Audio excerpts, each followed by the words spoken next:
Ok, bueno, vamos a ir a la palabra. Durante estos días hemos estado hablando algunas cosas al respecto de lo que tiene que ver con Sukkot, ¿sí? Muchas enseñanzas se sacan de Sukkot, definitivamente. Sukkot tiene tantas aristas, tiene tanto entendimiento, y a veces yo digo, si la gente entendiera el propósito de Sukkot, creo que toda la iglesia, o sea, nadie se negaría a celebrar la fiesta de Sukkot, ¿sí? Siendo que la fiesta de Sukkot es un reconocimiento continuo a nuestro Dios, es un reconocimiento de su gloria, es un reconocimiento de su gracia. Y ayer precisamente entendíamos, ¿no?, lo que significaba Sukkot o la palabra Sukkah, ¿sí? La palabra Sukkah, que es el singular de Sukkot. Y entendíamos que Sukkah viene de la raíz Sahaj.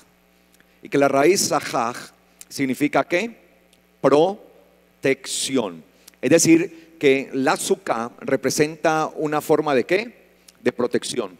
Y que el Señor nos va a proteger, porque dice la palabra que Él nos guardará y nos protegerá en su Sukkah. Ayer veíamos en el Salmo 27, versículo 5, que dice: porque Él, hablando del eterno Dios, me esconderá en su Sukkah en el día del mal, y me ocultará en lo reservado de su morada, y me pondrá en lo alto sobre una roca. Entonces entendemos que la Sukkah, ¿sí?, espiritualmente hablando, también tiene la connotación de ¿qué? De protección. El Señor nos guarda, el Señor nos protege. Y precisamente nos guarda desde aquí para nosotros luego, posteriormente, poder heredar la vida eterna. Y hablamos también, es un versículo sobre el que he mencionado durante estos días, y me gustaría volverlo a mencionar, cuando dice Isaías capítulo 4, versículo 4 en adelante, dice: cuando Adonai lave la suciedad de las hijas de Sión y limpie la sangre derramada dentro de Jerusalén con un espíritu de justicia, con soplo devastador, Yahweh creará en todo el lugar del monte Sión y los que se reúnen en asamblea.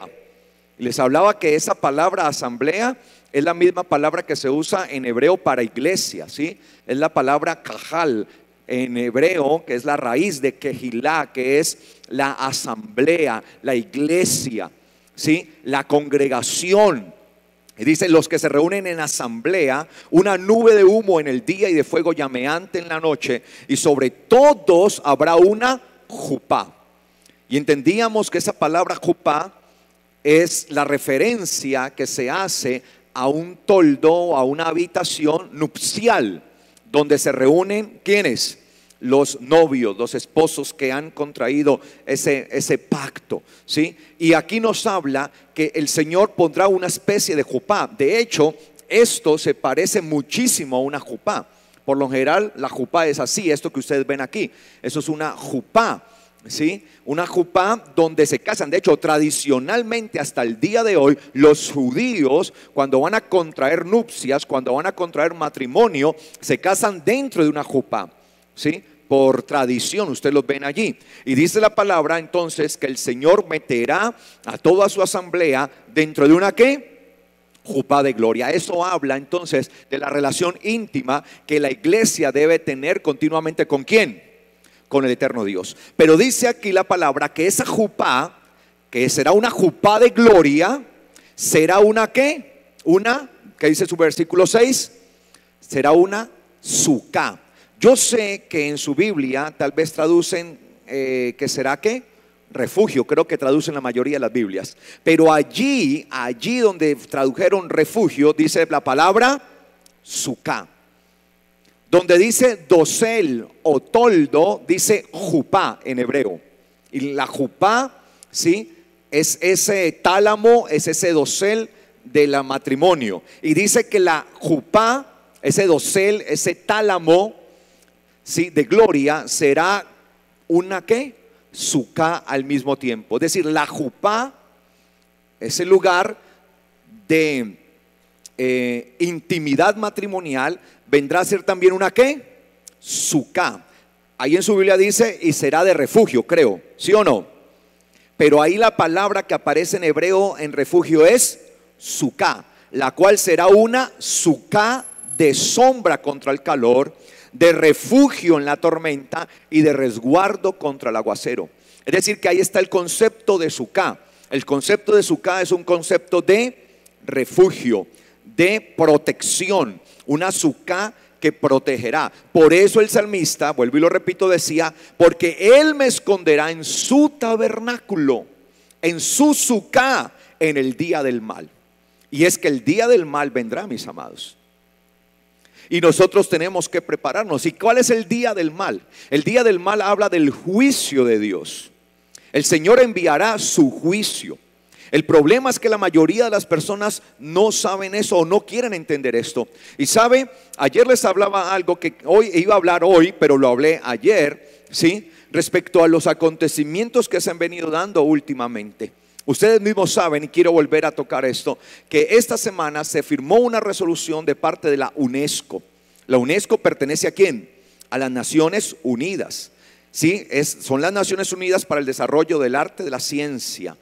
Y la UNESCO, ¿sí?, sacó una resolución, ojo, por resolución, ¿sí?, apoyada por 24, es decir, apoyada por el sí, el voto favorable para que fuera así, por 24 naciones, entre ellas unas que se destacan mucho como Rusia y China.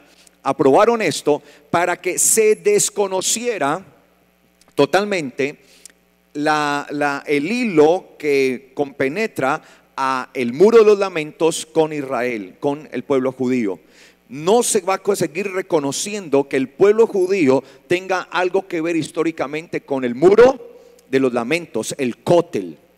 Kotel se llama, el muro de lamentos. Tal vez usted en algún momento ha visto, pues si usted ha tenido la oportunidad de viajar a Israel, pues lo ha tenido que ver. Imposible que haya ido a Israel y no haya ido al muro de los lamentos. Pero si no ha ido allí a Israel, tal vez usted ha visto un muro en el cual comúnmente los judíos siempre están allí orando, haciendo su tefilá, su oración, y se meten muchas súplicas allí y peticiones. La gente mete papelitos pidiendo al Señor, porque ese muro obviamente era parte de lo que era antiguamente el templo que estaba construido antes de ser derribado en el año 70 después de Cristo por los romanos, la invasión romana. Y quedó ese vestigio como testimonio de que allí estaba ¿qué?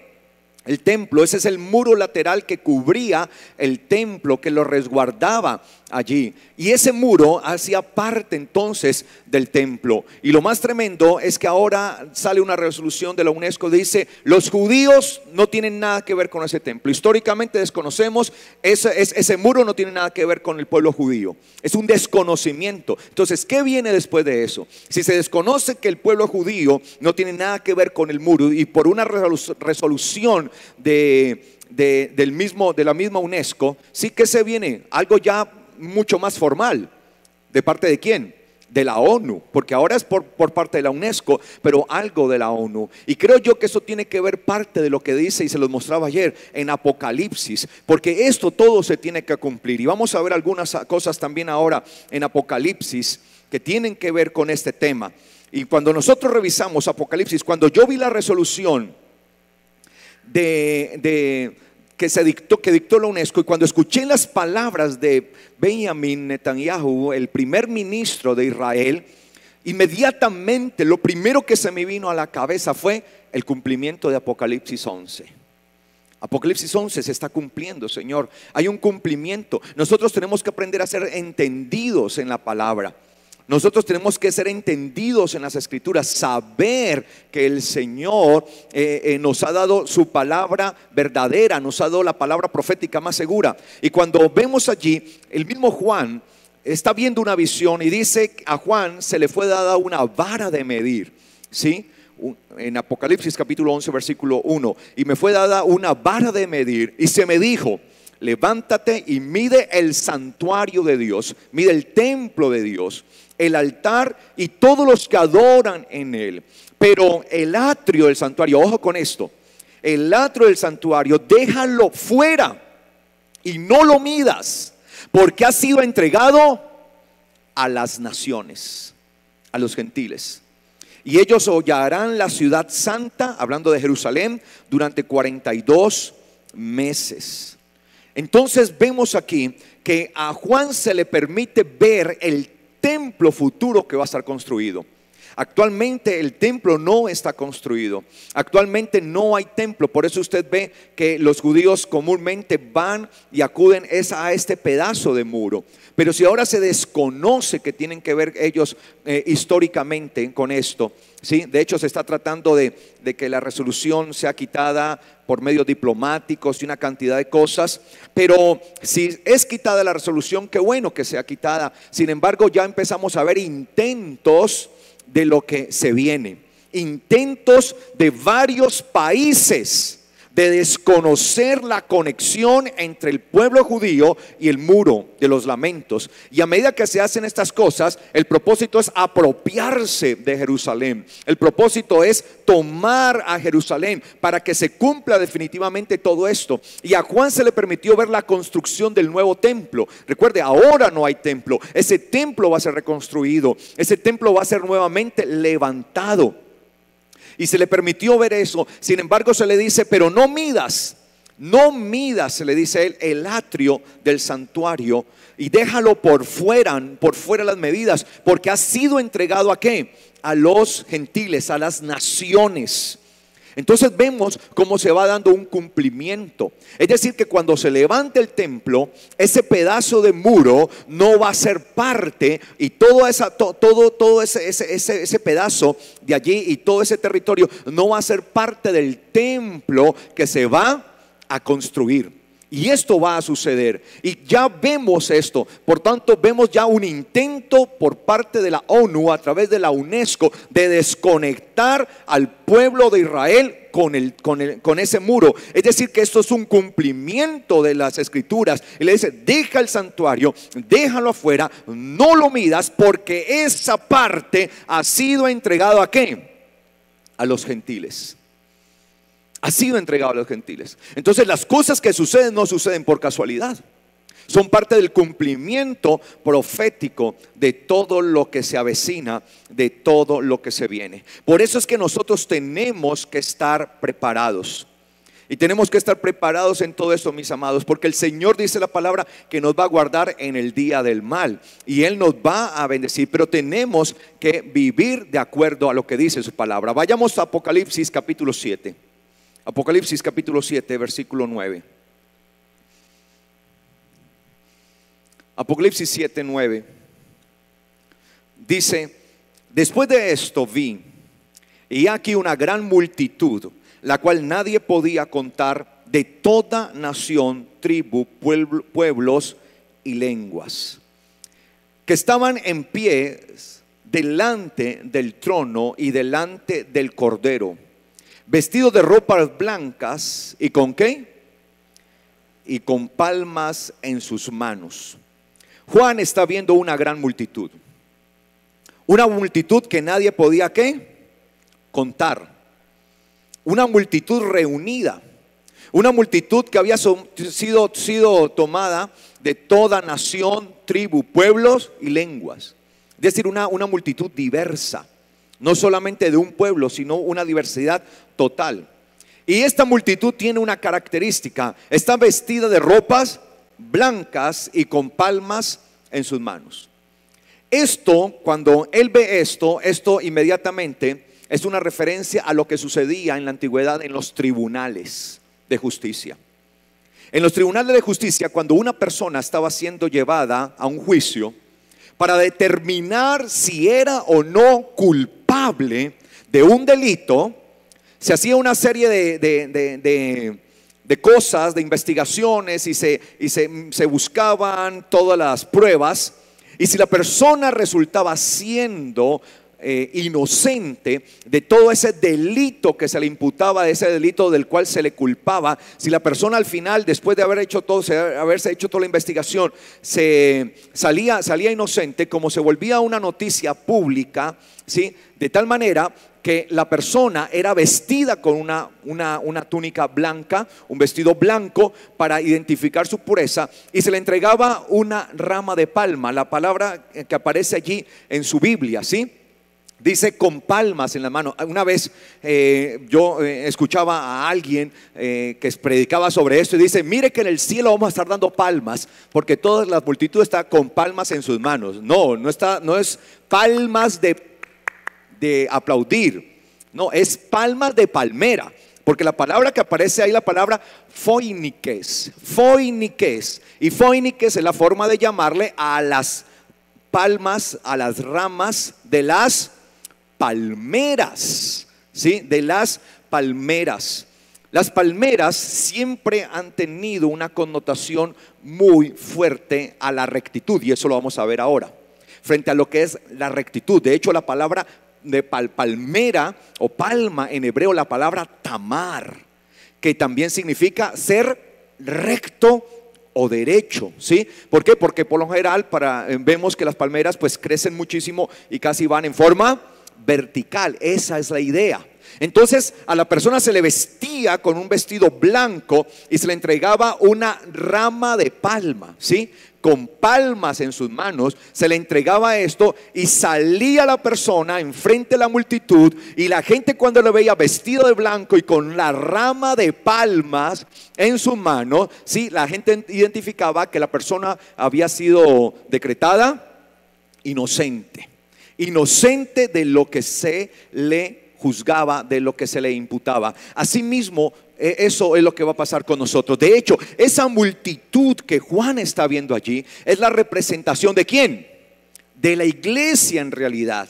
Él está viendo a la iglesia por todas las generaciones, a la iglesia, a toda la congregación de los que esperaron en el Señor, desde antes del Mesías hasta después del Mesías.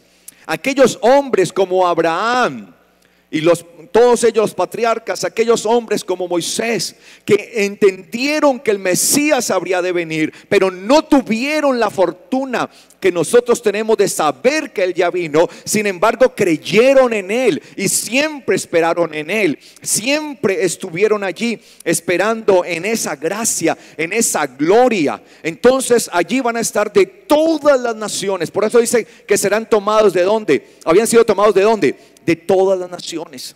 Porque cada persona, aunque va muriendo en el Mesías, esa persona queda guardada. Cada persona que va muriendo en Yeshua, en Jesucristo, esa persona queda resguardada. Y un día todos seremos reunidos como un solo pueblo, y habremos sido tomados de toda tribu, pueblo, lengua y nación durante toda la historia de la humanidad. Por eso es una multitud innumerable.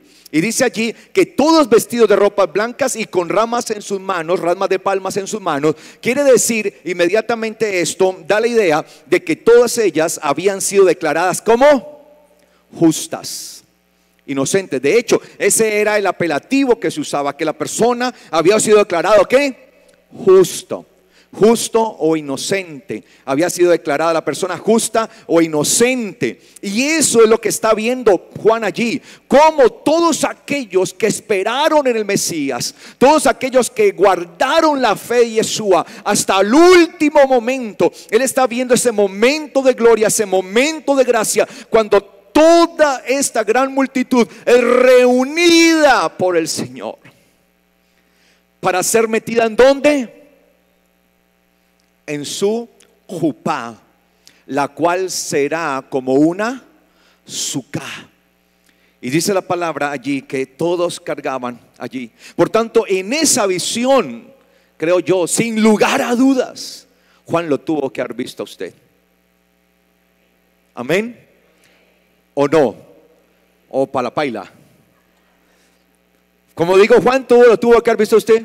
Amén. Qué pesar que me vio allá. Yo que me quería ir para la paila. Juan lo tuvo que haber visto. Amén. Allí estaba usted, en el nombre del Señor. Y dice el versículo 10: y claman a gran voz diciendo: toda la salvación es de nuestro Dios. ¿De quién viene la salvación? De nuestro Dios, el cual está sentado en el trono, y también al Cordero, y también del Cordero. Todas las salvaciones de nuestro Dios que está sentado en el trono. Y también ¿de quién? Del Cordero. Mire, la salvación viene de Dios. ¿Por medio de quién? Del Cordero. ¿Quién es el Cordero?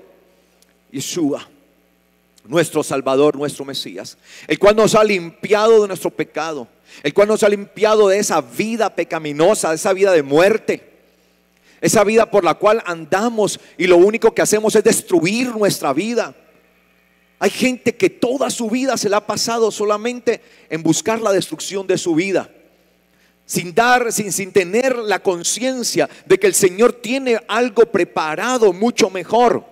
Y por eso hasta el día de hoy sigue abierta la puerta para que todo aquel que quiere venir al Señor pueda venir. Él no le echa fuera. Dice la palabra que Dios no echa fuera. Él no echa fuera a ninguno que venga a Él. Pero hasta el día de hoy aún está abierta la puerta, pero esa puerta se va a cerrar.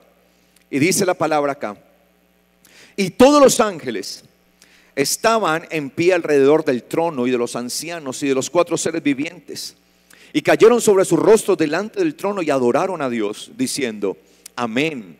La bendición y la gloria y la sabiduría y la acción de gracias y el honor y el poder y la fortaleza sean a nuestro Dios por los siglos de los siglos. Amén. Entonces uno de los ancianos tomó la palabra y le preguntó a Juan: ¿quiénes son y de dónde han venido todos estos que visten ropas blancas? ¿Quiénes son? ¿Quiénes son todos estos que están vestidos de ropas blancas? ¿Quién es esa gran multitud de todo pueblo, tribu, lengua y nación? ¿Quiénes son? Y mire lo que dice acá. Y ese es un texto que tenemos que revisar muy bien, porque este texto ha sido muy mal interpretado. Dice la palabra aquí, versículo 14: y yo le dije: Señor mío, tú lo sabes. O sea, en pocas palabras, Juan dijo: no tengo ni idea. Claro, él está viendo una visión del futuro. Yo no sé, Juan, cómo hizo para resistir todo esto. Ver uno la visión de lo que iba a suceder como 2000 años antes. O sea, de lo que va a suceder hacia el futuro. Uno ver lo que va a suceder y él ver una cantidad de cosas. Él veía las visiones, veía el mundo, veía la sociedad actual, veía todo esto. Y para un hombre de esa época describir todo lo que veía aquí y lo que veía en el cielo es bastante complicado. Y él dice: no tengo ni idea. ¿Qué pasa? Esa gran multitud, todos vestidos de ropas blancas y con ramas de palmas en sus manos, no sé qué es. Y él dijo, y me dijo: estos, ojo, son los que han sido llevados afuera de la gran tribulación. Comúnmente ese texto, permítame, yo lo busco aquí en otra versión, la versión más popular, Apocalipsis 7. Permítame, estamos en el versículo 14, ¿cierto? ¿Cierto? Comúnmente la versión Reina Valera dice: y yo le dije: Señor, tú lo sabes. Y él me dijo: estos son los que han salido de la gran tribulación. Y la gente toma ese texto así como está allí, y la gente piensa que en medio de la gran tribulación, viviendo la gran tribulación, todos estos salieron de allí. Primero, son una cantidad de personas que han sido tomadas de toda nación, tribu, pueblo y lengua. Dice que es muchísima, innumerable. O sea, es una multitud inmensamente grande. Es una sola multitud. Entonces pareciera que la gran salvación, entonces, para muchos va a ser es cuando se dé ¿qué? La gran tribulación. Ahí donde se van a salvar la mayoría de personas que nos han salvado durante todos estos años, desde que el Señor vino. No. De hecho, en ese tiempo la salvación prácticamente va a ser imposible para las naciones, porque ahora actúa el Espíritu de la verdad, el Espíritu que nos lleva a toda verdad, por el cual podemos conocer del Señor. Pero dice la palabra que Dios mismo, lo dice la palabra en Tesalonicenses, lo dice el apóstol Pablo: Dios mismo enviará un poder ¿qué? Engañoso, para que crean a la mentira y sean condenados ¿quiénes? todos los que no creyeron a la verdad. Pregunta: después de que la iglesia sea tomada por el Señor, cuando sea arrebatada, esa palabra harpazo, ¿sí?, que aparece allí, cuando sea tomada, cuando sea arrebatada la iglesia por el Señor, sea tomada, después de eso, ¿qué dice la Biblia? De las naciones, ¿cuántos se van a salvar? Dice: para que sean condenados todos, por cuanto no creyeron a la verdad. ¿Y quién es la verdad? Yeshua. Por cuanto no creyeron a la verdad, no creyeron a la palabra. Entonces, si la misma palabra enseña que después de que el Señor tome esto, el Señor mismo enviará un poder engañoso para que crean a la mentira, para que crean a la falsedad, para que sean engañados, entonces, ¿cómo se supone que multitudes innumerables se van a salvar? Eso no tiene lógica, ¿sí? Si Dios mismo va a enviar un poder engañoso, Dios mismo lo va a enviar para que no crean a la verdad, entonces ¿cómo se iban a creer?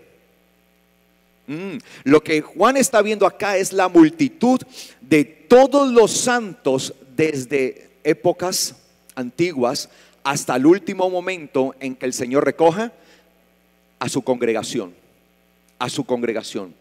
¿sí? Desde hasta allí. Por eso Él ve todas multitudes y por eso ve una multitud inmensa. Y se ha vendido siempre esa falsa esperanza de que si la persona se queda, de hecho así lo hacen hasta en las películas. En las películas, todas las películas, sí, que después de que el Señor tome su iglesia, entonces allí sí, no, ahora sí nos entregamos al Señor, ahora sí voy a creer. Falso. El Señor mismo enviará un poder engañoso para que crean a la mentira, para que sean condenados todos por cuanto no creyeron la verdad cuando pudieron. Porque ¿cuándo se puede creer la verdad? Hoy. ¿Para qué yo quiero una segunda oportunidad si la oportunidad ya me la están dando ahora? Una segunda oportunidad significa no querer cambiar. Si yo estoy esperando una segunda oportunidad es porque no estoy dispuesto a que el Señor haga ahora una obra en mi vida de transformación. Entonces yo no tengo que estar esperando ninguna segunda oportunidad, porque la gran oportunidad la tengo ¿qué? Ahora. Ahora. Si me dan la oportunidad de ganarme algo ahora, ¿para qué voy a decir? No, mejor yo espero la segunda. Si me está diciendo, pero se lo puede ganar ahora. Tenga, recíbalo, reciba. Mire, reciba este tesoro. No, voy a esperar la segunda mejor. A ver, allí, no voy a esperar. Pero mira, acá está este gran tesoro. No, luego hablamos. Una segunda oportunidad luego. Si le están dando el tesoro de la salvación ahora, ¿por qué hay que esperar? Entonces mire que mucha gente toma este texto como lo leen allí, aunque la verdad, la traducción de Reina Valera de 1960, que es la que la mayoría de las personas tienen, no está indicando realmente eso. Yo le dije, Señor, tú lo sabes, y Él me dijo, estos son los que han salido de la gran tribulación. Ahora bien, mire la traducción que yo les hago a ustedes sobre este texto, y digo que se las hago no porque yo estoy tratando de torcer el texto, sino que escuche, dice: y le dijo, Señor mío, y le dije, Señor mío, tú lo sabes. Y me dijo, estos son los que han sido llevados afuera, han sido sacados de la gran tribulación, no en medio de la gran tribulación, sino que fueron quitados antes de la gran tribulación. ¿Y por qué? Porque lavaron sus ropas y las blanquearon en la sangre del Cordero. Cuando yo reviso el texto griego de eso que dice allí, que dice, estos son los que han sido llevados afuera de la gran tribulación, el texto griego dice así: eisin hoi erhomenoi ek tes thilipseos tes megales, y usa la palabra ek, ¿sí? Eisin hoi erhomenoi ek, ahí está la clave. Erhomenon ek. Ek en griego significa sacar a alguien aparte. Viene la gran tribulación, me llevo estos, los saco. De hecho, esa palabra ek es una de las raíces que forma la palabra iglesia. Eclesia. Eclesia. Clesia, kaleo, llamado, es un llamado a los que han de ¿qué? De salir. Ek es salir, es sacar. Y lo llevaron fuera. Cuando dice la palabra y lo llevaron fuera a un lugar y lo pusieron fuera, siempre la palabra ek, porque la palabra ek es sacar, es sacar. Y no es sacar en medio de, no, sino apartar para que suceda algo. Por tanto, no dice que fueron sacados en medio de la gran tribulación. Es como uno preguntarle a alguien: ¿y quién es usted? Yo fui uno de los que me salvé del accidente cuando el bus se volcó. Ay, se salvó, sí, pero se salvó porque se bajó una cuadra antes de que estrellara. Por eso se salvó, porque se bajó una cuadra antes, no que se salvó en medio del accidente. Esa es la interpretación de Ek. Y precisamente es por eso, porque es un llamado los que van a ser sacados. Porque el día de la ira del Señor vendrá, el día del mal vendrá. Ese día del mal habla del juicio de Dios que vendrá sobre todos los moradores de la tierra. Por eso el juicio de Dios es ¿para quién?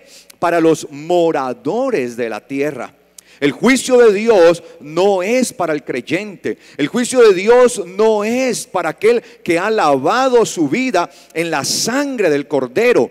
Por eso dice ahí, mire lo que dice: estos son los que han sido llevados afuera de la gran tribulación. O sea, salieron, sí, fueron llevados de la gran tribulación, fueron sacados para que no vieran la gran tribulación. ¿Y por qué? Porque lavaron sus ropas y las blanquearon en la sangre del Cordero. Esa es la recompensa. Ahora, dice la palabra que ellos han sido sacados. ¿Y van a ser sacados para ser llevados a dónde? ¿Para ser llevados a dónde? ¿Sí? A la Sucá de gloria. En el día del mal, Él me guardará. ¿En dónde? En su Sucá. En el día del mal, Él me guardará. Sí, allí nos resguardará en su Sucá. Por eso, mis amados, viene el tiempo y por eso tenemos que estar muy apercibidos. Hoy la iglesia duerme, por eso es un llamado continuo a la iglesia a despertar. Hoy la iglesia duerme, no estamos viendo el panorama profético, lo que está sucediendo, y pensamos que desde que se está anunciando la venida del Señor todo es igual. ¿Cuál venida? Y así estamos. Y eso es lo que advierte aún el apóstol Pedro, que muchos burladores vendrán diciendo: ¿dónde está el día de su venida? Porque desde que durmieron los padres todo sigue igual. Es decir, desde que aquellos, ¿quiénes son los padres que anunciaron la venida? Los profetas. ¿Y quiénes? Y los apóstoles. Desde el día de ellos, mire, todo sigue igual. Todo sigue, eso cuál venida. ¿Será que se perdió? ¿Será que ya no viene? Y la gente piensa esto, pero dice que son burladores, y nosotros tenemos que estar apercibidos, tenemos que ser entendidos. Entonces dice acá que ellos habían sido sacados por una causa, porque lavaron sus ropas y las blanquearon en la sangre del Cordero. Es decir, para poder pertenecer a la gran multitud que va a estar vestida de blanco y con ramas de palma en su mano, es decir, la multitud que ha sido declarada justa, la multitud que ha sido declarada inocente, va a ser declarada sencillamente porque lavaron sus vidas en la sangre del Cordero que quita el pecado del mundo. Solo el Señor puede quitar el pecado. Nadie más puede lavar tu pecado. La sangre del Mesías, solo la sangre del Mesías puede lavar nuestra vida de toda contaminación, de todo pecado, de toda maldad. No sigas luchando en tu propia fuerza. Permite que el Señor, a través de su Espíritu, te bañe con la sangre del Mesías, te limpie con la sangre del Cordero. Fueron blanqueados. Sus ropas están relucientes y blancas porque usaron la sangre del Cordero para ser emblanquecidos. Esto es mejor que la acción. Este sí es el verdadero arrancagrasa.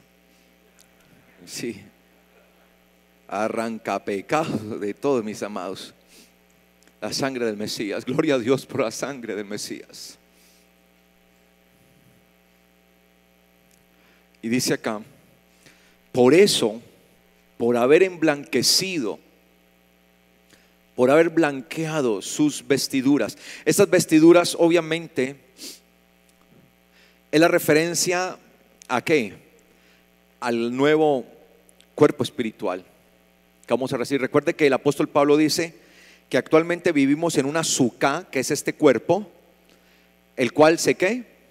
Se desgasta, pero que tenemos en el cielo una morada hecha no de manos de hombre, sino una edificación de parte de ¿quién? De Dios. Entonces dice acá, por eso están delante del trono de Dios y le sirven de día y de noche en su santuario. Y el que está sentado en el trono extenderá sobre ellos su suká. Él extenderá la multitud. Por eso lo que leíamos ahora,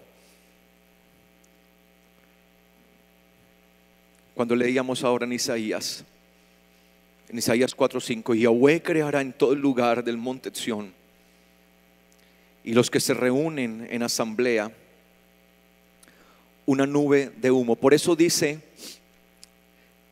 el texto, hay un texto que dice, ahora se me viene acá, la verdad no lo tengo acá, pero justo se me vino en este momento.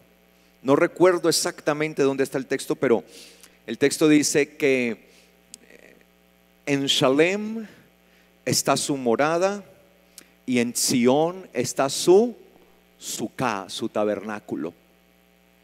Hablando de la Sión celestial, ¿sí? No recuerdo exactamente dónde está el texto, pero dice así la palabra. Sí, en Salem está su morada y en Sión está su suká, su suká. Y por eso dice acá, allí lo que leíamos ahora en Isaías capítulo 4 versículo 5, dice, y Yahweh creará en todo el lugar del monte Sión, y los que se reúnen en asamblea. Esa asamblea, ¿de dónde será toda esa asamblea? De toda tribu, pueblo, lengua y nación. Una asamblea que ha sido emblanquecida ¿por quién? Por la sangre del Mesías, por la sangre del Cordero. Toda esa asamblea, dice la palabra, Dios mismo creará una nube de humo en el día, de fuego llameante en la noche, y sobre todos habrá una jupá de gloria, versículo 6, que será una suká de sombra contra el calor, de refugio en la tormenta y de resguardo contra el aguacero. Por eso dice, porque Él me esconderá en su suká en el día del mal, para ser resguardados de aquella situación tan terrible que viene, que se denomina gran tribulación, de lo cual estaremos hablando en las próximas semanas. Estaremos hablando qué es la gran tribulación, cuáles van a ser los juicios, cómo va a desatarse todo esto. Todo eso lo advierten las escrituras, todo esto se advierte. Por tanto, mis amados, dice la palabra que Él nos protegerá y nos guardará. ¿Y cómo nos guardará?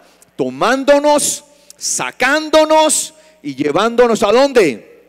A su tabernáculo.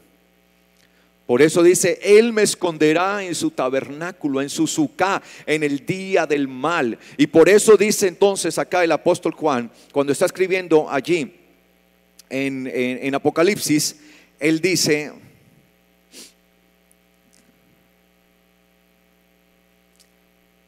allí en Apocalipsis 7, por eso están delante del trono de Dios y les servirán de día y de noche en su santuario, y el que está sentado en el trono, el eterno Dios,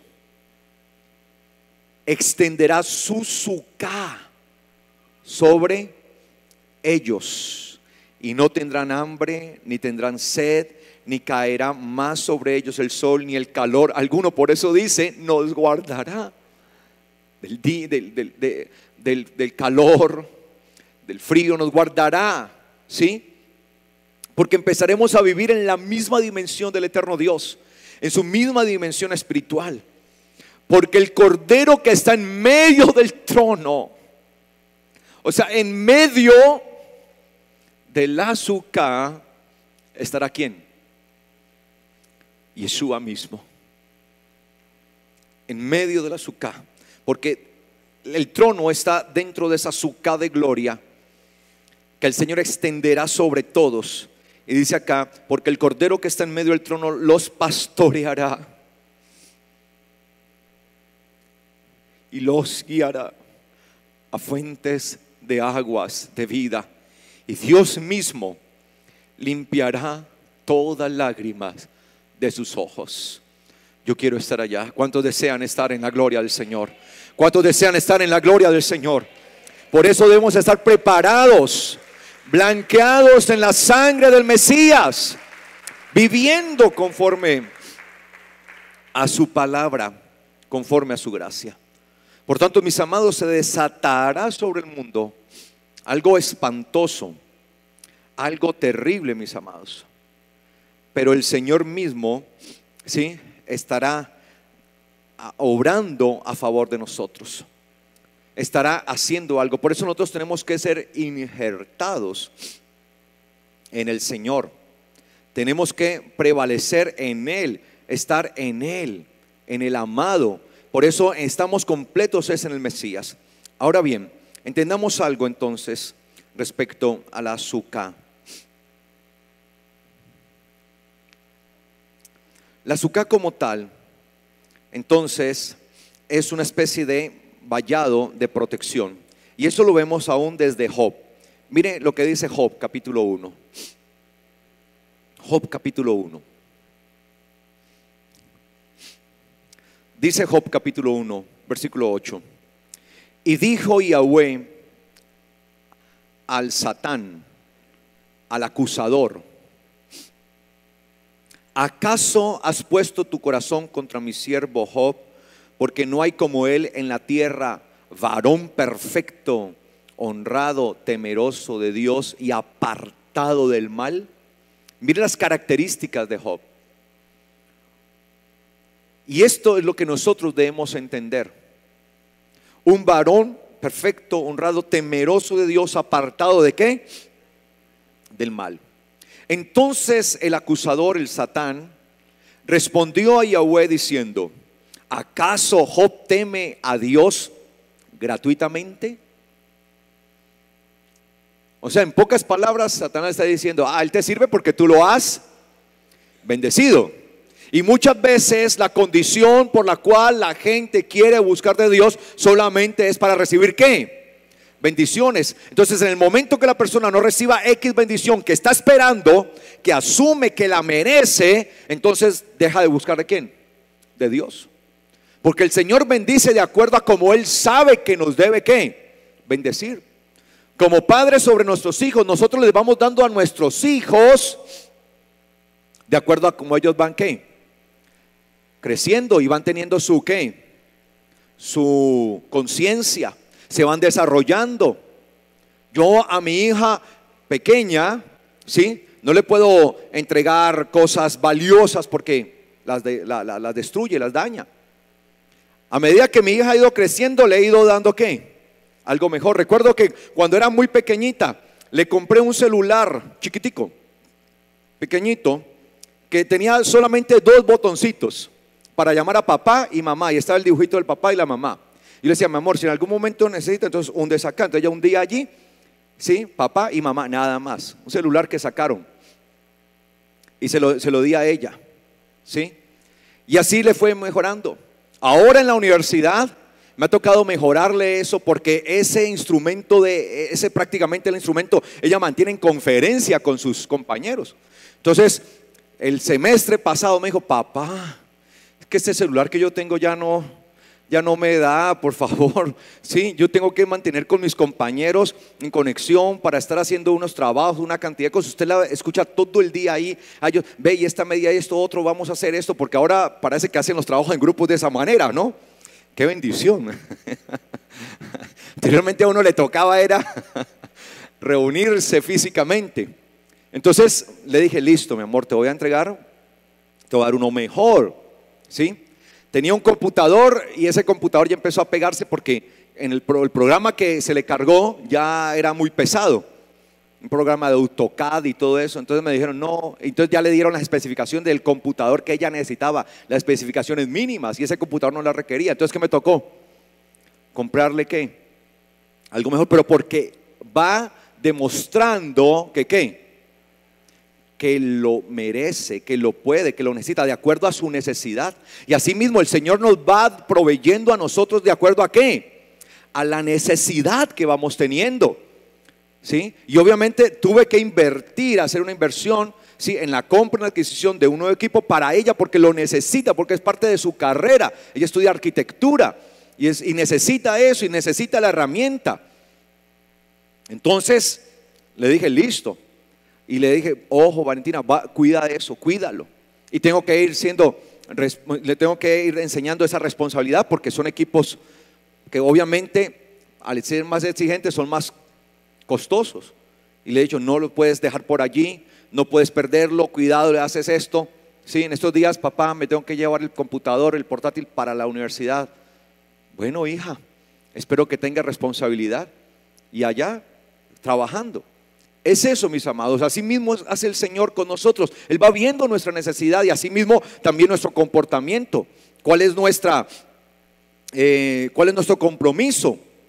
Entonces dice acá que el acusador le dijo, es que él acaso teme a Dios gratuitamente. Mire lo que dice Job.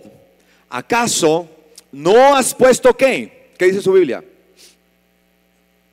¿Qué dice su Biblia? ¿Un qué? Un vallado, dice vallado. ¿En cuánto dice vallado? Cerco. Bueno, ¿qué dice? ¿Qué más dice? ¿Un qué? ¿Un puro?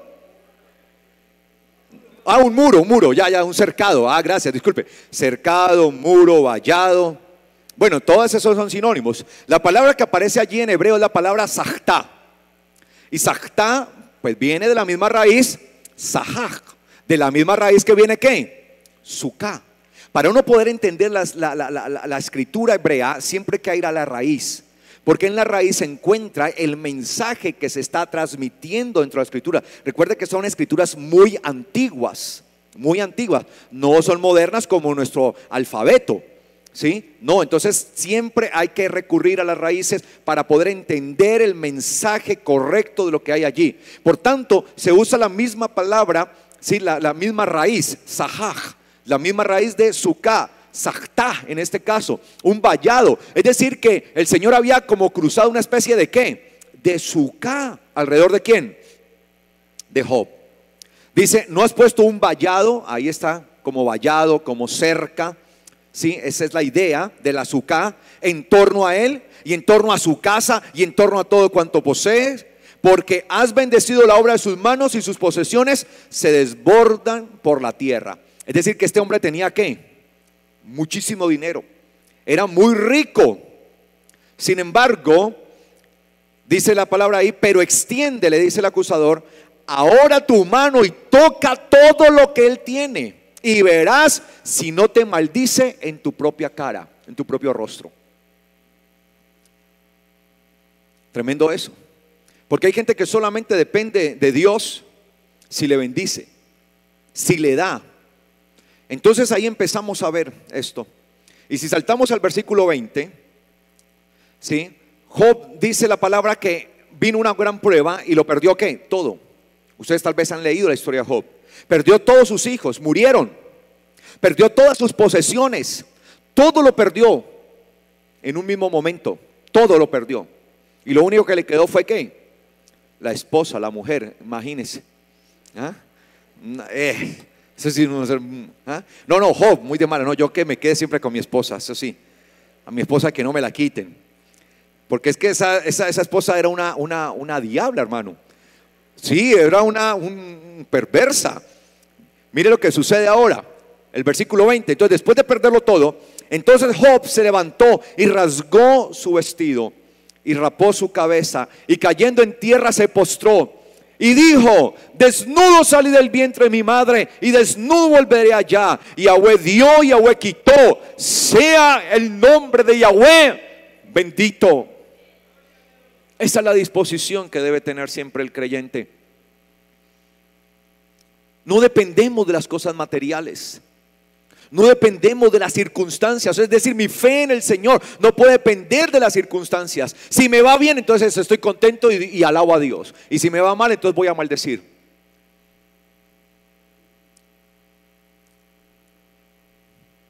Y dice acá, versículo 22, en todo esto, en todo lo que Job vivió, ¿no qué? No pecó ni atribuyó a Dios despropósito alguno. Muchas veces se me partió la uña. Ay, Dios mío, ¿por qué tú no me amas? Todo, sí, todo contra mí, Señor, pero ¿por qué tú no guardas, Señor?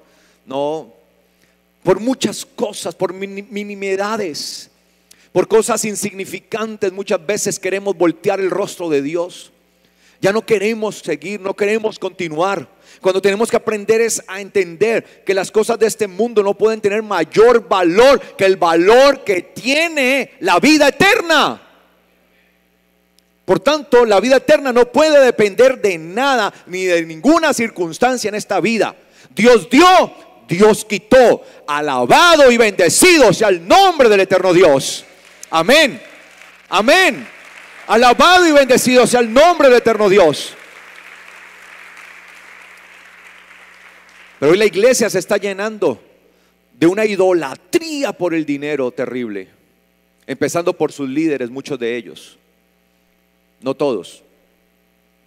Hay pastores que tienen temor de Dios, que aman al Señor verdaderamente, y yo conozco a muchos de ellos que aman a Dios verdaderamente y que no sirven al Señor por el dinero, por el lucro. Pero hoy hay muchos que sí lo hacen y enseñan a sus iglesias a ser avaros y a codiciar el dinero y a prostituirse si es necesario con tal de obtener dinero. Capítulo 2, versículo 9 de Job. Entonces, viviendo toda esa situación tan terrible, mueren sus hijos, pierde todas sus riquezas, lo pierde todo, y tras de eso dice la escritura que le cae una sarna, una úlcera. Sí, o sea, su cuerpo se llena de una cantidad de llagas terribles, ¿no? Y tenía que estarse, ¿qué? Rascando con un palo allí, rascando de por todos lados. Le cayó, ¿no? Como dicen por allí, ¿no? Al caído caerle, ¿sí? O sea, tras de que pierda a sus hijos, pierde todas sus posesiones, ahora le cae una enfermedad. Entonces alguno dirá, ah, eso es un demonio que lo tiene poseído. Entonces, cuando la mujer de Job vio que tras de que lo pierde todo y ahora eso le cae una sarna, entonces ¿qué le dijo su mujer? Entonces le dijo su mujer, aún, uy, esto es fortísimo, mis amados, aún te aferras a tu integridad. Esto sí es muy fuerte. ¿No estás viendo? Lo perdiste todo. Perdimos nuestros hijos, perdimos todos nuestros bienes y ahora estás enfermo, reducido en una cama y todavía sigues siendo íntegro. Todavía sigues siendo íntegro. Nuestra integridad no puede depender de las cosas de este mundo. Esto se ha de desgastar. ¿Cómo se ha de desgastar? No sé. Pero nada que venga a mí puede moverme a tal extremo de llevarme por delante mi integridad. Y la mujer le dice, ¿sigues en tu integridad? ¿Aún sigues en tu integridad? O sea, cosa tremenda. Su propia mujer, en vez de hacer ánimo para él, está tratando de que se hunda en lo más profundo. Y muchas veces cuando nosotros nos vemos abocados a situaciones complejas y difíciles, una de las primeras cosas que echamos por la borda es nuestra ¿qué? Integridad. Se nos viene el mundo encima, entonces empezamos a ver cómo solucionar. Y parece que todas las respuestas a nuestro problema es hacer algo que no conviene, algo que va a ir en contra de la voluntad del Señor. Y empezamos a autojustificarnos. Es que tengo que hacer algo por salir de esto, ¿no? Dios mío, yo lo hago y luego me perdonas, yo te pido perdón. Ayúdame, más bien ayúdame en esta vuelta, ¿sí? Más bien, Señor, ayúdame, ¿sí? Que no me vayan a descubrir, que son las primeras cosas que ponemos en riesgo, la integridad. Hay tantos que se sujetan a tantas cosas de este mundo, o sea, están tan inmersos en las cosas de este mundo que no conciben tener algo de pérdida, porque lo primero es la integridad. Chao integridad, te vi. Esa integridad que debemos tener, ser íntegros, ser completos. La palabra integridad es ser completos en el Señor. Y lo que le dice, y mire lo que le dice la mujer. ¿Qué le dice la mujer? Maldice a Dios y muérete. Pues es verdad. Si maldice a Dios, hasta ahí llega. Y muérete. O sea, lo quería ver muerto, ¿no? Ya, me quiero conseguir otro marido, porque este le cayó ya todas las plagas, ¿no? Que eche agüita, esas agüitas, ¿no? Que empezaban allí. ¿Agüita de qué? De eneldo, ¿qué dice? No, hágase un bañito de ruda, ¿no? Hágase un bañito porque, oiga, es que usted está bien de malas. Pierde todo, se le mueren los hijos y le cae la sarna. No, usted mató a un cura. ¿Sí? ¿Usted qué hizo? ¿Ah? Y muchas veces empezamos en eso. Y la mujer a lo mejor le dice, maldice y muérete. Muérase rápido para ver si me consigo un mejor partido, porque usted sí. Versículo 10. Pero él respondió, así se responde, varones. Varones. Así se responde. Pero él respondió, como suelen hablar las insensatas, has hablado tú. Tremendo, ¿no? O sea, no solamente pierde sus hijos, pierde sus posesiones, le cae la sarna, sino que está casado con una insensata. No, eso ya es el colmo. Como las insensatas has hablado tú. Si recibimos de Dios el bien, ¿no hemos de aceptar también el mal? En todo esto no pecó Job con sus labios. La integridad. Y si hay algo que nosotros nos va a llevar allá, mis amados, a esa sucá de gloria, es que permanecer en qué? En la integridad. En la integridad, la integridad. Por eso el libro de Proverbios 11:3 dice: la integridad de los rectos, la integridad, Proverbios 11:3, Proverbios 11:3, la integridad de los rectos los encamina, pero a los pecadores los destruye su propia maldad. De nada sirven riquezas en el día de la ira, pero la justicia será la que libre de la muerte. De nada servirá lo que acumulen las personas acá cuando se desate la ira del Señor. De nada sirve todo lo que hayan hecho acá cuando se desate la ira de Dios. Si la persona no entra a la sucá de Dios, toda la ira de Dios se desatará sobre ella. Versículo 5. La justicia del justo le prepara el camino, pero el impío caerá por su propia impiedad. Versículo 6. La rectitud del justo lo librará, pero el traidor quedará atrapado en su codicia. Hay traición a la palabra. Por tanto, nosotros estamos llamados, mis amados, ¿es a qué? ¿A ser qué? Íntegros. Entonces de ahí entendemos lo que es la sucá. Si nosotros vamos a Nehemías capítulo 8, vamos a encontrar entonces esta relación entre Job, la integridad de los justos. Entre Job y la integridad de los justos. Mire la relación. Nehemías 8:14. ¿Lo tienen? Y hallaron escrito en la Torá. Torá es instrucción, que se ha traducido también como ley. Y hallaron escrito en la Torá, en la ley, en la instrucción, cómo Yahweh había ordenado por medio de Moisés que los hijos de Israel moraran, habitaran, ¿en qué? En tabernáculos, en Sucot. Durante la fiesta del séptimo mes, esta fiesta que estamos celebrando, Sucot, y que proclamaran e hicieran pregonar por todas sus ciudades y por Jerusalén diciendo: salgan al monte y traigan ramas de olivo silvestre, y ramas de arrayán, y ramas de palmeras, ramas de mirto, para hacer la Sucot, las enramadas. Tal vez en su Biblia dice enramadas, sí, Sucot, las tiendas, las enramadas, los tabernáculos, como está escrito. Ayer yo explicaba que nosotros, si alguien se pregunta por qué ustedes no hacen la sucá como debe ser, con ramas de árboles y de palmeras, no lo hacemos sencillamente porque hay una ley que prohíbe en Colombia la deforestación, cortar ramas y para hacer este tipo de cosas.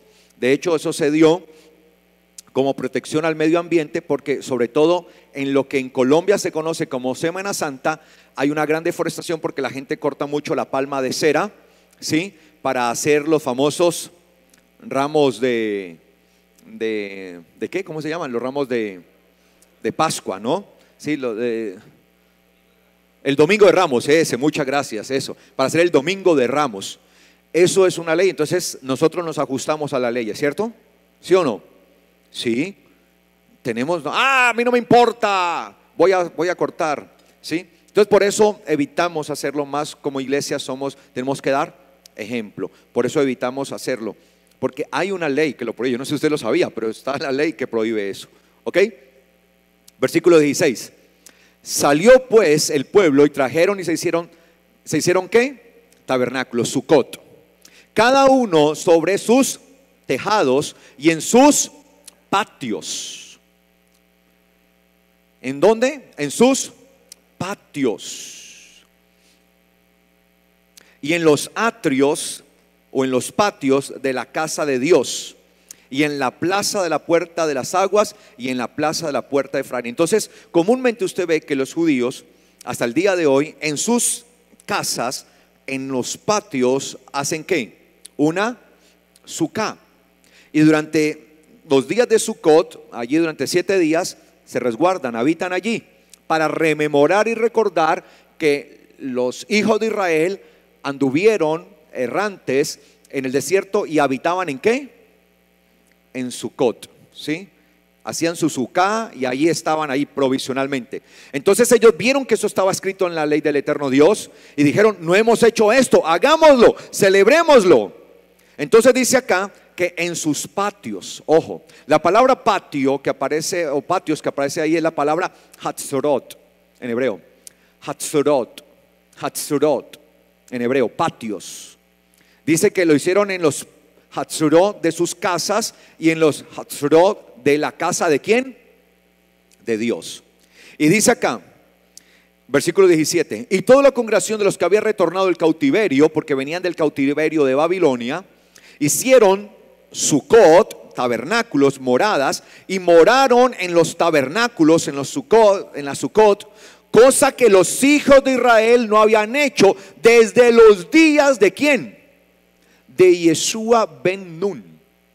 De Yeshua ben Nun, es decir, de Josué, hijo de Nun. Ahí literalmente, cuando usted lee en hebreo, dice literalmente Yeshua, ni siquiera dice Yehoshua, sino que dice Yeshua, porque el nombre de Yehoshua, ¿sí?, se contrae en el hebreo tiende a contraerse. Entonces ahí, si usted lee este texto en hebreo, literalmente dice Yeshua ben Nun, Yeshua, hijo de Nun, ¿sí? Ese Yeshua haciendo representación, o era el nombre de quién, de lo que comúnmente conocemos como Josué, el líder que metió al pueblo ¿en dónde?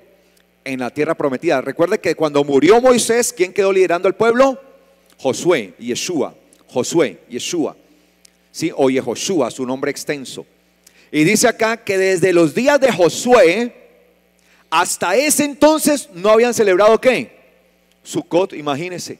No lo celebraron y era una ley que lo celebraran. Y hubo gran alegría, por eso Sucot se celebra ¿con qué? Con alegría. ¿Cómo se celebra Sucot? Con alegría. Hoy es un día ¿de qué? De alegría. Amén.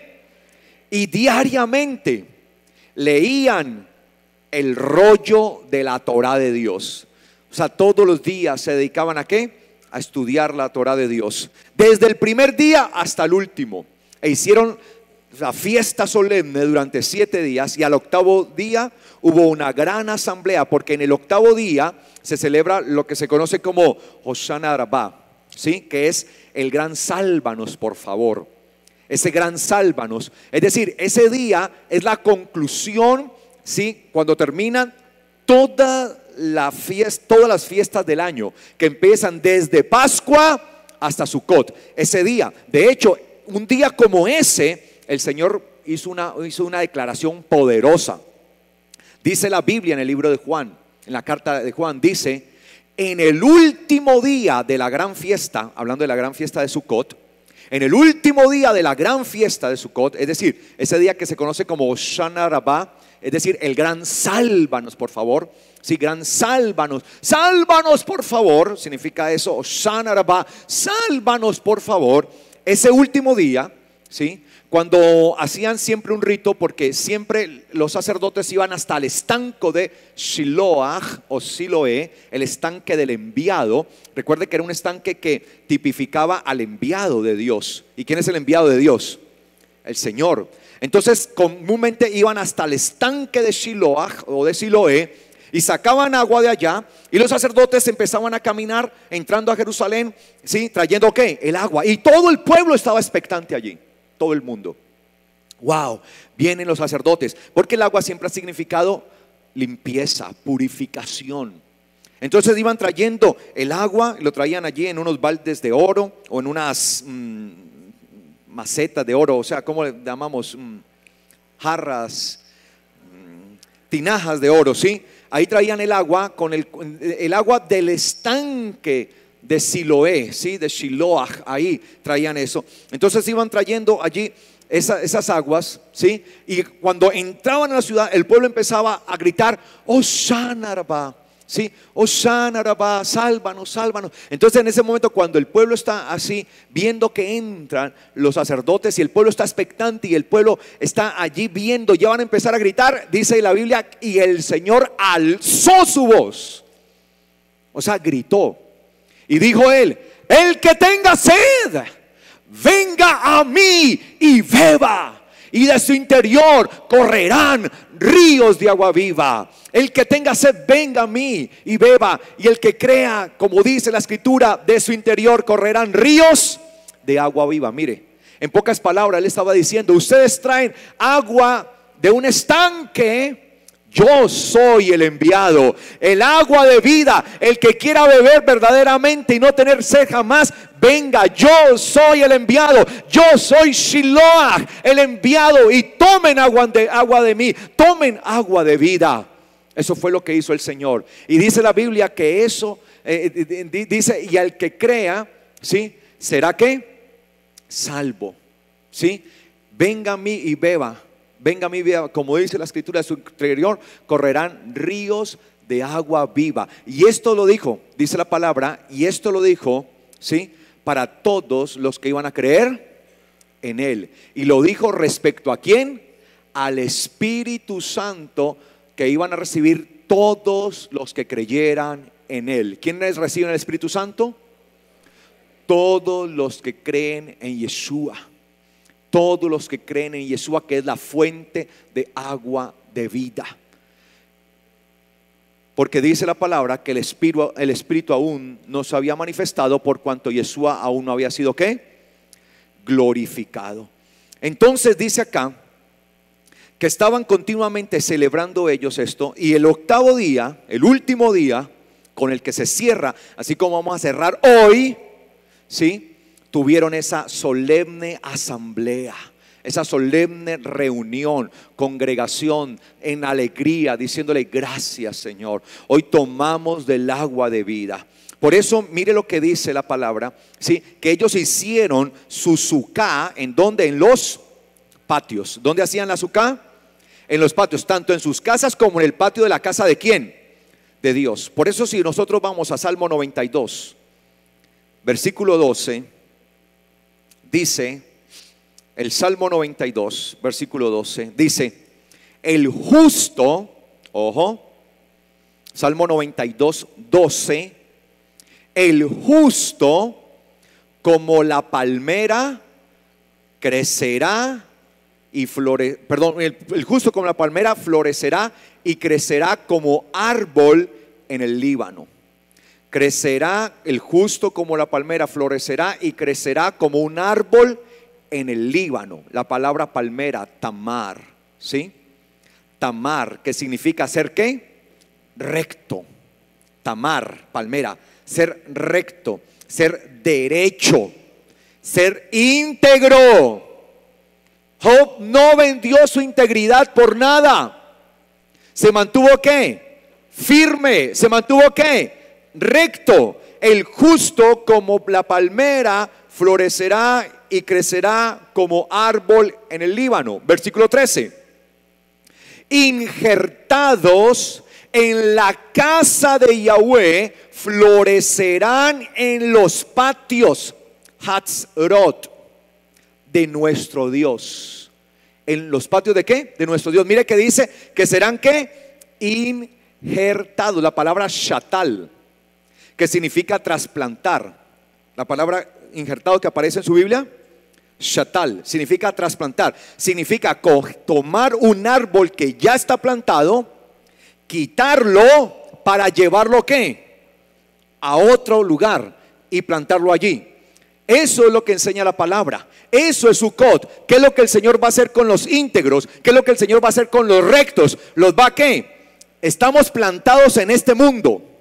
Nosotros estamos plantados en este mundo, pero permanecemos rectos ante las situaciones, ante las circunstancias, ante las adversidades. Permanecemos rectos, permanecemos íntegros como palmera. Por eso nos va a ser dada una rama de palmera para identificar nuestra justicia, para identificar nuestra rectitud, nuestra integridad, porque hemos sido lavados por el Cordero de Dios. Y dice la palabra entonces que serán ¿qué? Trasplantados. Será quitado de aquí para ser llevado ¿a dónde? A los patios de la casa de Dios. Seremos quitados de este patio, de este mundo. Seremos quitados para ser trasplantados a los patios del Señor. ¿Dónde se hacían las sukkah? Los sukkot, las sukkot, ¿dónde se hacían? En los patios. Por tanto, eso hace una referencia a la sukkah del Señor. ¿A dónde vamos a ser trasplantados? A la sukkah del Señor. Por eso Él me guardará en el día del mal en su sukkah. Él me guardará. ¿Por qué? Porque vamos a ser trasplantados. La palabra shatal, ser trasplantado, reubicar. El mismo Señor nos tomará y nos trasplantará. Por eso dice aquí, la palabra dice: el justo como la palmera florecerá y crecerá como el árbol del Líbano. Injertados, trasplantados, reubicados en la casa de Yahweh. Florecerán en los patios, Hatzeró, en los patios de nuestro Dios. En los patios era donde se hacían ¿qué? Las Sukkot.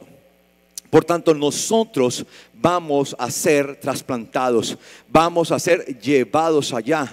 De este patio, de este mundo, vamos a ser trasladados al patio de la casa de Dios. ¿Cuántos quieren estar allí? Así el Señor nos guardará ¿qué? Del día del mal, cuando venga la gran tribulación. Por eso quiero terminar, voy terminando con esto. Por eso me fascina Isaías 3:10.